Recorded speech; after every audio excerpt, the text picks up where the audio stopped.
My name is Martha, and I am currently the Regional Manager at Lessons in Conservation. I'm pursuing my honours in geoinformatics at the University of Pretoria.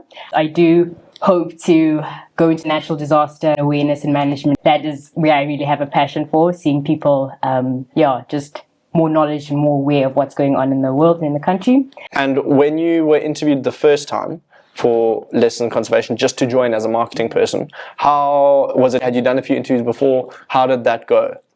Before having the interview, I tried preparing research, interviewing questions, and then looked at strengths, weaknesses, what to do, what not to do, and just to get an understanding of, okay, what is the questions that could potentially come in? You actually have to ask yourself, am I? What makes me the person for the job? Why did you apply? First thing, you had to have the confidence and the bravery to apply into that space. Reaching out for the next step is the interview. If you send in your application, they see something in you that they want to actually attract, or they want to actually get to know you a bit better. So bringing your authentic self, not rehearsed or practiced questions as much as you want to. In the moment, you just have to give yourself time, give yourself grace as well, because I think we can be very hard on ourselves. I know I can be very hard on myself in getting everything right at once, but I think giving yourself patience and time to answer questions and to understand what they're asking you, and it's not an attack on you or anything. It's not like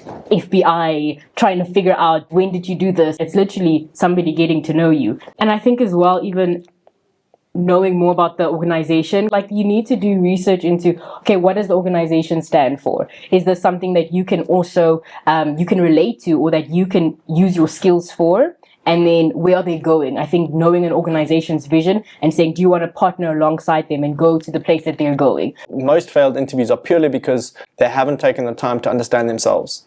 They haven't done the introspection to know what are their strengths, what are their weaknesses, where do they want to go. Would you agree with that? You don't have to have it all figured out or know what you want, but there is a difference between someone who just doesn't know at all, hasn't done research on themselves, or listen to other people's opinion on like who they are, or people of value, like your lecturers, your friends, your family, whoever it may be, or listen to their advice or what they've said to you, and just coming there with their own opinions, having not constructed it or written anything down, or no plan or viewpoint on where do I actually want to go in life. And I think that's a very good thing to know when you're getting into that interviewing space. Or we need more people who are passionate and would go that not even extra mile, like the 100th mile, like all of it, because there comes a point where things get challenging. You have a lot of other commitments as well. But if you have that passion, dedication, and enthusiasm that's not externally based, but that's within you and that you enjoy, you love, you want to see a difference. That a lot of skills within the conservation environment you learn on the job. You won't learn them at university or even at the technicon that you're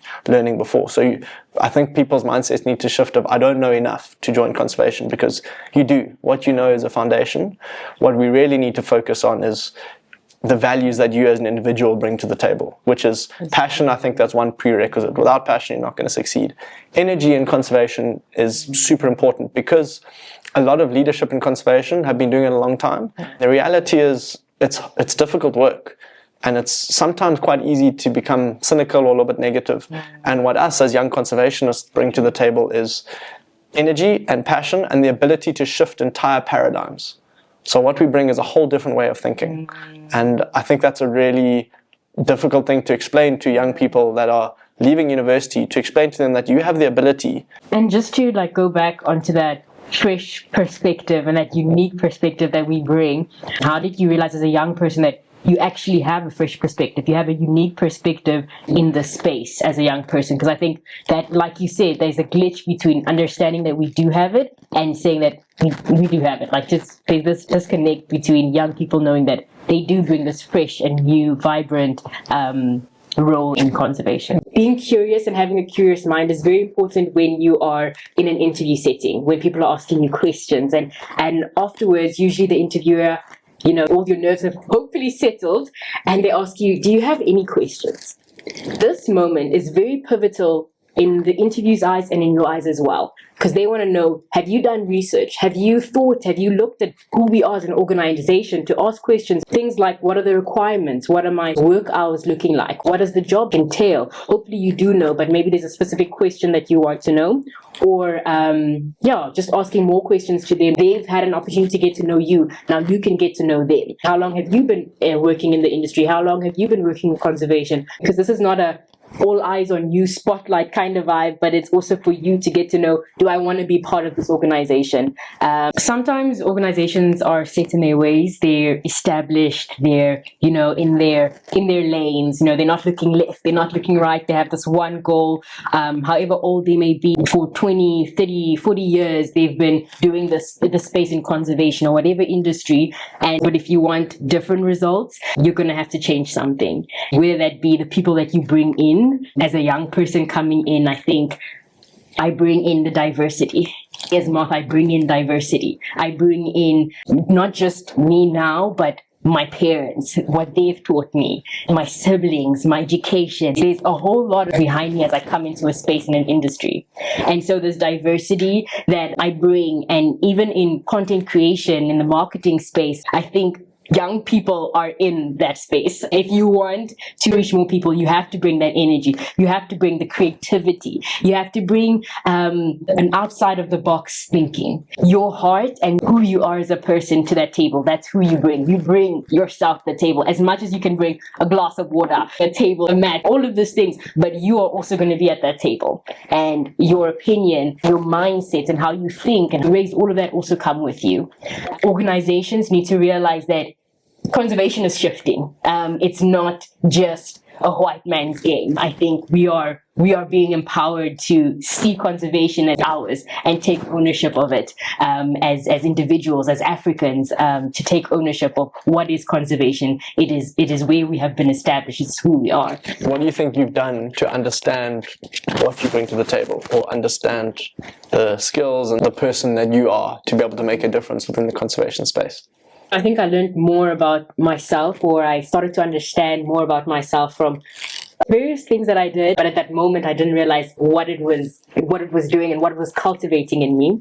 From an early age, with family and friends, my family used to meet, and we'd have like meetings at the end of the year about, okay, what are your goals for the year? What are you doing this year? Just to gauge. And that got me into a habit on writing down, what do I want? Where am I going this year? What do I want to achieve? And things like that. When I got to varsity, I started making it more specific, asking myself specific questions at the end of every quarter, because you'd have like term 1, term 2, term 3, and term 4 in high school, and asking very specific questions. Okay, what does the past quarter look like? What have I done differently? If you had to change something, what would you change? How did you grow? What habits have you formed? What habits have you stopped? What values did you prioritize in this quarter? Or what priorities did you not fulfill or respect or value, lift up? And various questions like that I would ask myself, just to gauge where I'm at, to have that self-awareness. Because if you don't have self-awareness, you won't be able to know yourself and articulate who you are as a person to the person across from the room. So there's a need to ask yourself questions. That curiosity is not just about the world, but it's also about you. You need to be curious about you. Because if you're curious about you, you can know, okay, what am I actually curious about? And that, I think, is a stepping block for any young person who wants to know where they want to go. You need to be curious about yourself. Ask yourself those hard questions. Sit and journal. Journaling is going to be your best friend. Those questions will lead you to answers, and those answers will lead you to where you want to go. In an interview setting, sometimes it's really difficult when somebody asks you questions and you forget what you practiced, and you'd go back to, okay, but I know who I am. I know a bit of who I am, and I can answer this confidently and honestly. So once you engage with friends and family, a lot of it you confirm it with a personality test. When you take a personality, like, okay, what are my strengths? If you don't really know your strengths at this point, if you don't know your weaknesses, will actually help you a lot. I think sometimes the biggest challenge is knowing what we're strong at, knowing what we're weak at, and maybe having a guideline of that with a personality test, and asking your lecturers, like we said, having mentors, whether it's on LinkedIn, you find people, or people closest to you, and allow people into your life, allow people to speak into your life and be open.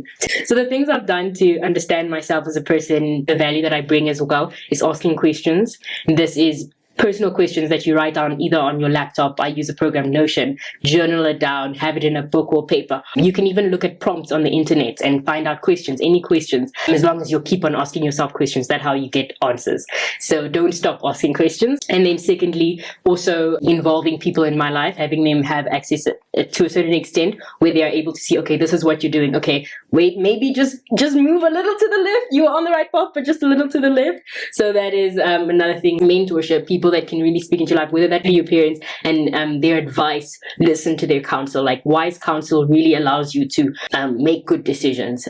You don't have to sit and wait for an opportunity to drop on your lap. I think that bravery to go into space, even if you're scared, do it scared. Forcing myself into those spaces and challenging myself just to go one extra mile to understand, okay, that's my capacity. Let me draw back or go. Like, okay, I can still keep on going. I can still go through the mud and grudge and go through it. I think that's one thing that I did to understand myself. We hope that everyone that listens to this would be encouraged and inspired to enter into this space with what they have and to desire to grow, desire to learn, desire to be curious, knowing yourself, being willing to dig deep into those areas of who you are as a person and what you bring to the table. So having that passion and energy. The golden thread is just this new way of thinking that you bring. It's fresh as a young person. It's engaging. It's out of the box. That is really what you bring to the table.